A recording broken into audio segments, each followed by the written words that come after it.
Sweet. You're gonna do a little clap thing?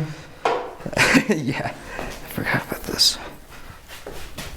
It's Patrick Beatty Reviews, the #1 for news. It's Patrick Beatty Reviews, #1 for news. Yeah, tune in, get up.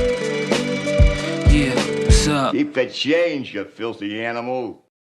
Welcome everybody to Gaggle of Geeks, a very special Gaggle of Geeks, a special Patrick Beatty Reviews episode. We've got Chaz with me. Chaz is a fellow reviewer over in Utah. You're gonna check out all of this stuff down below. I'll link everything. Say hi to everybody. Hi. We had just walked out of Star Wars: The Rise of Skywalker. Me and you have both seen it once, and this is the second time going through it. Yep. What are your thoughts? I liked it a lot more than I did my first time around. Like my first time around, I didn't not like it, but this time around, like I liked it a lot more. Well, what were your initial thoughts when you first saw it, and then what changed or didn't change going in? Well, I thought it was very disoriented in the very first half. Like it was very much disjointed and jumping everywhere and thrown in, blah blah blah. But by the end, like I thought it was like a nice send off and like an epic finale. But I just wish the beginning was like set in stone. But then the second time around, like I thought it actually flowed a lot better. And like making the connections, like, oh, I see why they were doing this here and here, you know, like, so. It's very fast. Like the first time I saw it, it whizzed past. Like, and seeing it the second time, getting a chance to actually sit with some of the moments, they do improve, I think. But I think that at the same time, a lot of the problems with it also kind of become a little bit more obvious too, because you are slowing down everything. For me, I think the initial opening scene of this with the Emperor and Kylo going and tracking down everything, I thought it was pretty great. And I love the way that the Emperor looks in this, how he almost looks like a bloated corpse that the Emperor is possessed. Like I just never felt like he's actually the Emperor until the end when he gets the thing, but until then he's just been this body being craned around by something. Reading the opening crawl, how they're like, oh, voice of Emperor Palpatine. I felt kind of cheated. They tell you immediately, and they don't really explain it except the Emperor's here, you gotta jump in. There you go, yeah. And I felt very cheated on my initial viewing, because I'm like, whoa, what? Because the week before that, Disney released oh, here's a sneak preview, and it's Kylo finding possibly the Palpatine, you know? Yeah. Without teasing the whole scene, and I thought it was going to be like that with the music, and it was completely different. We're thrown into it, and I'm like, oh, okay, we're going right into it. It's like no breathing at all.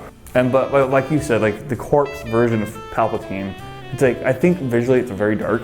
It's probably like one of the darkest entries of Star Wars. Yeah, totally. Because I thought The Last Jedi was pretty dark, but like this was just like, takes a step lower. Yeah. I love seeing all the Sith statues and stuff too in that hall. I was trying to pick out like each faces to see if I can kind of see anything in them. Did you notice anything? I noticed one. Wow. One. I believe it was one. It's when there's a shot of Kylo going down the shaft, and there's a statue right behind him, and it looks like the mask from what is it? The Knights of the Old Republic 2. Oh, okay. So that'd be Revan? No, not Revan. Not Revan. But I do believe there's something in the extended lore about this, that they have like leagues inside of the Sith Order that are named after like Sith people. Yeah. It's just stuff that like if they'd put it in the movie, and that's my big problem with this movie, is it's a lot of stuff that they tell you off screen that didn't happen, that you're just meant to kind of go along with. Like what you were saying, Palpatine is here, just deal with it. Yep. And everybody else seems to just be like, just deal with it. Like there's one scene at the beginning when Rey and Oscar Isaac and Poe and they all are together for the first time, and she's shitting on Poe for the Falcon, and he's shitting on her for messing with BB-8, and they're all coming together to talk about the stuff. And they say, whatever we know, now we know Palpatine is alive. And then the actor that plays Charlie from Lost, I don't know if you remember him. I forget his name. Pippin from Lord of the Rings. Just out of nowhere goes, oh, you mean like old Sith relics and dark magic? It was very expository. A random, how the hell do you know any of that, first of all? Random person, and then that's what made Rey run and get the things. So a random person that knows nothing about the Force was able to convince Rey that she should go get the Sith books. It was stuff like that, and that was weird, right? Yeah, no, that was very expositional. I do like the three together though. I Yeah. do like Finn, Rey, and Poe together. I think they've got good chemistry, and I kind of hope that they done more with that. The whole intro to like all that though was like really clunky, because then Leia's there, Carrie Fisher, and the way they utilized her scenes, I'm like, This Yeah, is let's off. talk about Carrie Fisher. I think that woohoo, that'll be jump cut. I would say that they did the best that they could. Yeah. But my question is, would you rather them not tried at all? Yeah. Really? I really would have. Why? Because it put so much restraint on them to be creative, and like they had to like write the dialogue around these existing scenes. Yeah. And so it just came off clunky, extremely clunky. And I think there might be hints of Palpatine existing in the previous installments, because like in the first movie, The Force Awakens, we're wondering who Snoke is, and in the second movie he's killed off, and that pissed a lot of people off. Yeah. But like ultimately he was a puppet, and then Rise of Skywalker we see clones of Snoke in the little thing. But I don't know. Is a more satisfying answer to you like who is Snoke just a failed clone or a successful kind of clone? Or would you rather have like, I don't know. I just think there's so many opportunities missed with this in order to try to retrofit Palpatine into it. Yeah. Where that's like, there could have been a better answer to who Rey is, but Palpatine's here, so let's say that she's part of Palpatine. Or there could be a better answer for, well, I don't think there is much of an answer to where the lightsaber came from or what happened with Maz with that lightsaber. I don't know if you saw anything like that. But The blue light. yeah, how did Maz find it from Cloud City fallen I and don't destroyed? know. There's just so many things like that where it's like, I'll go along with it, but it makes no sense why we're here. What are we doing here? What did you think of overall like JJ's direction in handling this? I think he worked with what he could. I think he did the best he could, and he knows how to do big blockbuster action sequences. Yes, he does. And that's what he chose to like really hit hard with this. And I like the action. I think it glazes over after a minute, but I think it's because Last Jedi kind of didn't have a lot of action, so when it happened, it was super like boom. Yeah. This has a lot of those Last Jedi moments, but there's so many that it's gonna be like tough to pick and point out. Rey and Kylo battling the ship was really dope. Well, and like I feel like JJ with The Force Awakens was like introducing us to these characters and like going on an adventure with them, And The Last Jedi felt like more like a character development, with like trying to put like arcs to every character and like backgrounds to like who they are. And then with The Rise of Skywalker, it feels like that JJ wanted to like hone in on that as well, but keep the adventure. But I think that's why it came off as clunky in some parts, because like a lot of these character decisions were like, oh, okay. What did you think about Finn's character arc through all of this? Like starting from Force Awakens, I think he had a lot of potential, and Last Jedi kind of sidebarred him. And this one, I think they try their best to give him a little something more, but I don't think even the runtime is able to clearly like describe stuff for him, because he can't even get words out all the way when he's like, Rey, I never got to tell you, and then he gets sucked in, and then he's like, they keep talking about this thing. Are you gonna tell her? Are you gonna tell the thing? They never complete that. I don't know what he was gonna tell her unless JJ says later on what it is. Probably how he feels about her. But the thing with The Last Jedi, like I thought, I'm like on the opposite end of you. Like I thought it did a cool thing with his arc, only because he came from the First Order. Then he's on the casino planet, what is it, Cantina or no? Oh, Canto Bight. Canto Bight, yeah. Which a lot of people have issues with. They thought that was like the slowest part, and like I get it, but we also see that he sees both sides of the war there, how he thinks that they're fighting for the good sides. So I like that a lot. And then Del Toro's character, Benicio Del Toro's, what's his name? Oh, DJ, the stuttering fool. DJ, yeah. I hate that guy. I love all the moments with the guy. He just anytime he's talking, he's like. Yeah, but he shows them that like the good sides also contribute to the war, and there is no good people. It was kind of like a what do you want to call it? Middle character, like what do you want to call that? Well, he was supposed to be the Lando. Like what Ryan was doing with that was subverting the expectation that they have somebody that can get them out of anything, that there's some ex machina that can save them from something. Every man for himself kind of thing. Yeah, and it doesn't work that way. And depending on what you think about it, I think maybe the fact that Benicio chose so many like pretty intense choices with his character, people kind of were like missing the point, and were more I don't know about this. But I think Finn at this point, at this point Finn is the best he can be. Like there's not much else you can do with him. They've kept it still open-ended that he's force sensitive. Like a part of me thinks that maybe he was gonna tell her that he's force sensitive.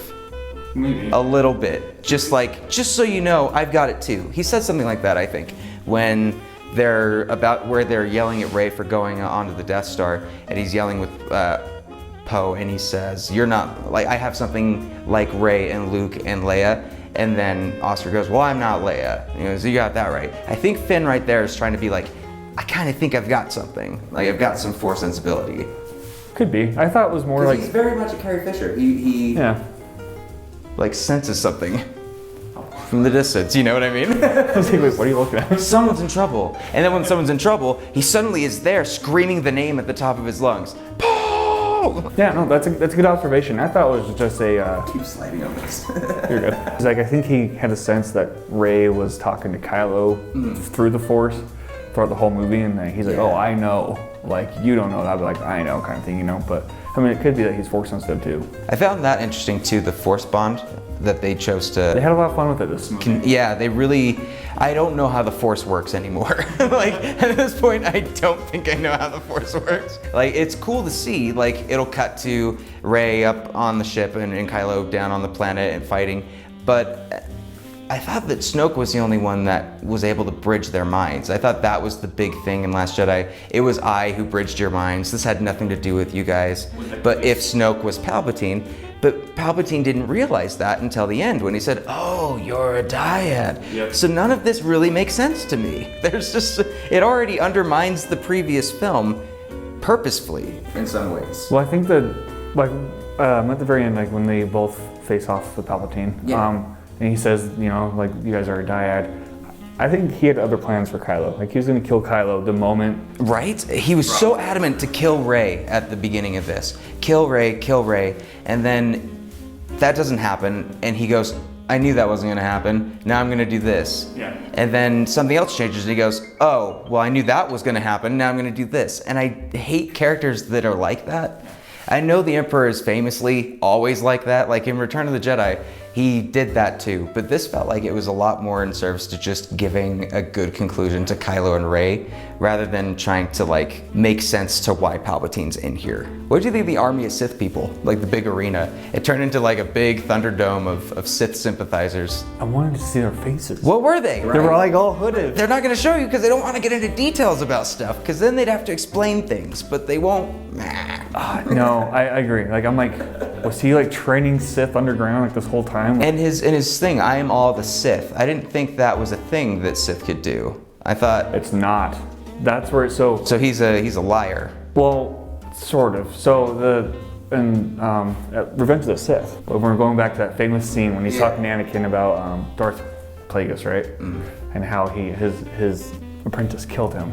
But that's the reason there always has to be Sith in two, because one's always going to be power hungry. Palpatine's power hungry, and time after time, his plan has always failed. And with Vader, like, But every time it fails, it's because he thinks that family stuff is going to work out in his favor. And like, he's the worst family member on the planet. Like, first thing he does is try to kill his son, which, by the way, Palpatine clapped ass. We need to talk about this. Palpatine clapped ass with people. When did he clap ass with people? Was it when he looked like what he did in Phantom Menace, or did it look like what he looked like at the end of Revenge of the Sith? Or was it somewhere later on? Who was this person that thought that it was a good idea? It's the son, right? He had a son. it was the son, yep. So that son decided, I don't want any power, and has a kid, or does he have the kid then decides I can't be? There's just so much stuff that they don't explain with that too that is complicated to like really want to delve into, because you don't know either. Like, I don't know anything about Palpatine's son. I can't tell you where he came from. I've just like the thought of him fornicating in any sense. I'm just like, It's the same problem that JJ had with the first movie, with Force Awakens, where he was really excited to introduce ideas and theories, and then says anybody that wants it can take it and run with it. But then that brought Last Jedi, which really pissed off a lot of people. I don't know why. So either commit or quit. I would say that, I was telling you this earlier, I wondered if maybe making this a two-parter could have been better served for like, if they wanted to conclude Skywalker's and the sequel as well. But then you have to do the trilogy though. Like, there's the complete first trilogy. 3, then there's the prequel 3, and then there's the after 3. You know. If they're not really following any other rules, why are we beholden to the trilogy rule? It's just I the guess. Star Wars. I know, right? There's like a lot of like, oh, this is just Star Wars. Like how we're talking about like the ships having planet cannons all of a sudden, like Yeah. destroying planets. Like it's just a Star Wars thing. Exegol, the Sith planet. Yeah, that's Palpatine's big plan, is having hundreds of Imperial ships that have been dormant since Return of the Jedi, but somehow have every single Death Star cannon on it in a way. They don't call it the Death Star one because it's not the green laser. They call it planet-killing weapons. But if there's planet-killing weapons from that point, then what was the point of the Death Star? It was an afterthought. This movie was an afterthought. Like after he like falls down the shaft, you know, he's like, oh, I have a devious plan. I love the scene with Han and Kylo. That was unexpected. I had no idea that was gonna happen. Yeah. I thought it was gonna be Luke. And it was a very like insightful moment for Kylo. And I love the way it was shot too, because like you hear Han off screen and it doesn't reveal him. Hey kid. And I thought kid was Luke, because Luke said see you around kid after Last Jedi. Yeah. I thought he was gonna now I went to Rey, now I'm with you now. I love that they reused the same lines from The Force Awakens, but in a clearly different like meaning, where he's trying to turn to the light side and he doesn't know if he's strong enough. You are strong enough. And I don't really know where he got the TIE fighter to get back to Exegol. I thought Rey took the ship after that point. He just shows up. That's something you said go with. I think Adam Driver's one of the best actors today. Yes. I think this trilogy would not have been as successful if not for him. Well, he's able to act like internal conflicts so well, which is super hard to convey on screen. I almost teared. This is one part, watching it the second time, that I almost did tear up, and I'm getting a little goosebumps with it, or it's just cold here, was when he touched his face and Kylo says, Dad. Yep. That's the part where I was like, oh crap. Yep, that got me a little bit. I really liked that. And like, I'm glad, it's like he kind of had a redemption arc, sort of. Mm-hmm. The only person that could redeem Kylo was Han, and so I feel like it worked very well to have Han be the one to bring him back to the light side, and then when he says Dad, and his only reaction, I know. But I think Leia saved him before, like she's like the starting of the domino effect, because like she threw him away from the fight, getting him impelled, and then it's interesting that she stayed around until Kylo left. Yeah. Her body didn't disappear until that point. No, it was kind of like waiting for her son to come home. Yeah. But they still don't show the sun at the end. So this ending where Rey gets onto Tatooine and is bearing the lightsabers. Here's my theory of how they can change this and make it better. Okay? We don't kill Kylo. Ben survives this, and he uses the Force to heal her. They don't need to expel all of the energy. Luke already did that in Last Jedi. We don't need to keep doing that, because at the end, it's his story, much like A New Hope, Empire, and Return of the Jedi were Anakin's. Yeah. In a big way. He's still the overarching person, so I feel like he was the one that was supposed to have done it. Well, and the prequels totally like reflect on the original trilogy, saying this is actually like Anakin's story more than Luke's, I would argue, and Luke's just there to like complete it. Yeah. But then like the new one, like I thought Kylo Ren was the main character throughout this whole franchise, like, or not the main character, but like he was like what do you want to call it? He's the overarching character. Yeah, he's an overarching character. Like I thought it's gonna be about him more than it's gonna be about. Which in a sense it was, but then at the end it kind of weirdly turns to Rey. What if he killed Rey right then, and then he goes to Tatooine, buries the lightsabers even, you can do that. The lady says, or whatever. Her taking the name Skywalker feels weird. It feels so weird to me. It doesn't You're to a me, Palpatine. Though. Palpatines hate Skywalker so much. It's kind of poetic in that way, you know, like. It rhymes. But like kids, like kids watching the movie, like they want to be like Luke Skywalker. They want to be like that, you know. And essentially, that's what she's become. It's so sad. Well, and like the Their Skywalker story is so tragic. Well, and to carry that name is like such a curse. I know. I wouldn't take the name if I were her. I'd be like, I'm Rey, anyone other than Palpatine or Skywalker. I'm out of here. I'll talk to you guys later. She takes Skywalker. I do like seeing Luke and Leia looking off, but again, it's an ending that everybody kind of hoped would be more satisfying, but we all deep down knew this Disney trilogy didn't have a very good blueprint to close it out the right way. I think they had to plan it from beginning to end and have it set in stone. And like Colin Trevorrow is credited as like a story. I saw that he had some. And I'm curious what he contributed to it, because like when he got fired, they wiped it clean. Apparently, I read something about the Sith troopers being his thing.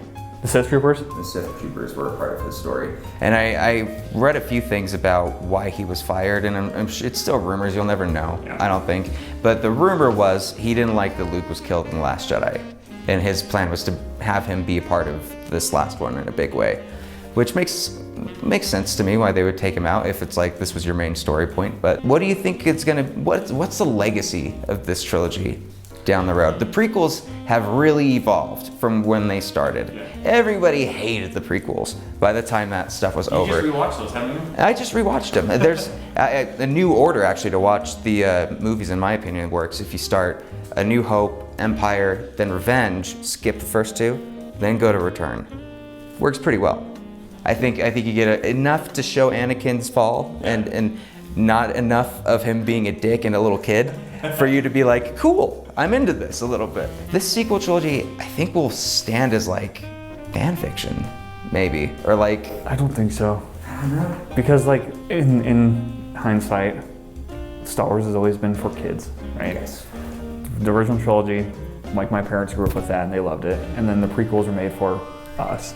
And now the new trilogy is meant for like little kiddos. Well, I mean, it's meant for little kiddos, right? Yeah. I think like later down the road, like there's stuff in like Phantom Menace that everybody loves, like the Duel of the Fates, you know, like that's a badass fight. And then Attack of the Clones, like I think George Lucas is a great conceptualist. Like he's great at like constructing these ideas, right? Yeah. But he's not the best at executing them per se. And because he always has like a strong third act, like all of his movies, there's always a strong third act. Yeah. There's like a weak build-up. So the most memorable parts of the prequels is always the very last half. And I think with these ones, with the new ones, I think, especially like Rise, like I think the last half is strong. It's just a kind of a rocky build-up to get there, but I don't hate it, and I don't agree with like what a lot of critics are saying about it. Because in hindsight, it's all opinions, and like if you read the critics, like what they wrote about it, like it's always like, oh, they should have done this or they should have done that, right? And like that's great, you know, like that's not being constructive to the overall arc, you know. And like so, in the end, like I'm satisfied with it. Like I'll buy it, I'll rewatch it. For me, of the new trilogy, it's Last Jedi, this, and then Force Awakens. Okay. I think I would probably stick 1, 2, 3. 1, 2, 3. Yeah, I'd probably keep it that way, just because I wish that they had more time to tell what JJ wanted to tell and not trying to retcon things that Ryan already told. That's the only. I wish there was just a little bit more of that, and quit bringing in droids. Damn it! Like we have enough droids. No, seriously, and like I also like some of the writing in this felt like. And I want Finn and Poe to kiss. Why didn't that happen? Why didn't that happen? It's a romance. No, should have been a romance. That should have been the thing. It should have been Finn being like, Poe, I never told you, I want your dick, and then fall right in. And then from that point on, he'd be like, what were you gonna tell me? Nothing. Slaps his butt. And it slaps his ass in the end. How do you feel about Reylo? I think Reylo is creepy. Creepier than Anakin and Padme, in my opinion. Really? Yes, the first thing this guy told her, chained to a chair, is, I could do whatever I want to you, you know? That's their first interaction. And then the next interaction, she slices half his face, and for some reason, The Last Jedi, she starts to pity him and feel bad. And then this one, she still pities him and feel bad, but then they kiss, and it's really bad. I think that one was like, they should have just turned to be like, that one's for you, Reddit. And then like wink at that movie end or something. Well, some of the stuff felt like it was straight out Reddit. Like all these fan theories and like, I mean, I know there were leaks, but before that even, you know. And then someone in the back knew it. Yeah, but I mean, like it did kind of retcon a lot of the ideas, which kind of like left me uneasy, because like in The Last Jedi, the overall message is like anybody could be a Jedi. Because like you ever seen that shot of the kid at the end of that, like using the Force to grab the broom, right? Yeah. Then in this one, turns out she's a Palpatine, and like a lot of people. Not anybody can use the Force. Yeah, but then like I also think that like she is still a nobody. Like Kylo even says, your parents were a nobody. They weren't anybody spectacular. You know, like it's like having your cake and eating it too, where it's like, yeah, you're a nobody from a certain point of view, and then that's not a real answer though, you know? And she's still a nobody. She took on a different name, you know? That's true. Do you think that they're gonna do anything else with these characters in the movies? Do you think no trilogy from Skywalker is coming? We already know that, but will they do anything from this point with Rey, with Finn, with? Honestly, with Poe, I think it'd be kind of fun because like he had a lot more backstory in this movie, where like Spice runner. I love that line where they're like, "You're a spice runner," and then he turns, "Were you a smuggler? Were you a scavenger? Were you a stormtrooper?" Yeah, we all have some stuff. Yeah, no, I love that. I thought he was actually really enjoyable in this movie. I'm imagining a spice runner has got to be some type of drug dealer. I'll just picture that. I think it's kind of like Solo, like how they're trying to get all that. Nah, just drugged out Poe, doing lines over his X-wing dash. Gotta get more spice. He's like, BB-8, chop it up. I don't know. I kind of want Star Wars to explore different universes. I want Time to branch out. Branch out because like, dude, fucking like, sorry. No, he's right. I was right. Jakku was like Tatooine, right? Like we've been to all these planets that feel so similar because No more deserts. because we've been there. Like we've been there. Like I want to see something like, what's the name that they're on the planet? The Palpatines. Oh, Exegoth. Exegoth. Exegol. Exegol. That's it. Sorry. It was really gothic there, though. I think that's what I was thinking. But it also looks like an icicle. It does look like Exegol. But like that was a new planet that we've never seen, right? I'm like, that's exciting. I want to see more of that, or like the planet where the first opening scene with Kylo, like killing everybody in slow motion on that planet. Shit, even Geonosis was different enough a little bit, or like Camino. Yeah. Those planets were dope. But like going, like it just feels. That was a weird thing too at the end when they did the montage of the different planets. Cloud City is in there But why? because the Star Destroyers were over But where did those come from? Exegol. When? They were all over in They're all Exegol. lifted. But when did they transport over there? I thought they couldn't because of the GPS. Oh shit. Right? I don't get some of this stuff. Unless those are first order ones that are just, chilling. yeah, just chilling, having the secret gun built in them to destroy the planet. I don't know. That could have been explained better. You're correct on that. I would say that this is still a solid entry. Yes, it is. Like, I know I've been shitting on this, but at the end of the day, this is nowhere near Attack of the Clones. We're not getting something that is completely abhorrent and is the holiday special. But at the same time, if they are putting this up to be the conclusion of everything, they have to back that up a little bit, or they have to give it a conclusive one that is satisfying. And if it's not, then it's not wrong to point it out. Just don't let anybody yuck your yum. If you like this movie, then you keep liking it. I really enjoyed it. Like I could see myself revisiting it more often than. I think it'll get better with age. I think the more the expanded universe kind of like brings in stuff, we see more things of introduction. I just don't like that that's how it's gonna go. I just know that's how it's going to go. We'll figure out eventually how the Emperor showed up, and we'll figure out more about how Snoke could still survive as a clone with half his face gashed up still. Do we need to know where Snoke is from though? This is weird. Do you think they could have kept Snoke No. and then replaced the Emperor with him? Just say, there's hundreds of me. I think that's what I was hinting at. But if it was just Snoke instead? No. I would have been down if it was just Snoke instead. What do you guys think? Whatever, I don't know what camera to look at. I feel like we're on Hot Ones or something. This camera. Tell people where to find you, where to. I have a Twitter. You got a short film too? I do have a short film, Nav Adventure. It's on Prime and YouTube. 36 minutes. Low budget, it's fun. I have a Twitter, your boy Chaz. Nice. He'll be in the links. I'll put all my stuff down below. Thank you guys as always for watching, and I will see you at the next review.